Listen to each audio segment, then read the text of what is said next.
తీసుకొని ఇక్కడ డ్రా చేశాను అనమాట. మొత్తం అంతా ఈ థర్డ్‌లో ఉన్నది తీసుకొచ్చి ఇక్కడ డ్రా చేసుకున్నాను. అండ్ ఇప్పుడు ఫోర్త్‌లో ఉన్నది తీసుకొచ్చి ఇంకొంచెం ముందుకు డ్రా చేసుకుంటా. అంటే ఒక సర్కిల్ తీసుకొని దీని వాల్యూతో మొత్తం ఒక లేయర్ అనేది ఫామ్ చేసేస్తా, ఫిల్ చేసేస్తా.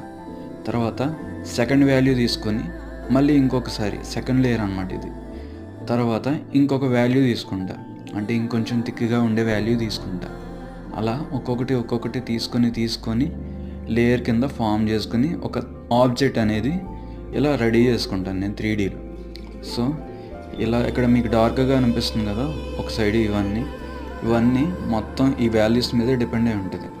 అండ్ ఆ టెక్స్చర్ వచ్చేసరికి ఎలా అయినా కావచ్చు, హ్యాచింగ్ అవ్వచ్చు, క్రాస్ హ్యాచింగ్ అవ్వచ్చు, స్క్రిబ్లింగ్ అవ్వచ్చు, ఏదైనా అవ్వచ్చు, ఎలా ఉన్నాయో ఉండొచ్చు, టెక్నిక్స్లో కూడా ఉండొచ్చు.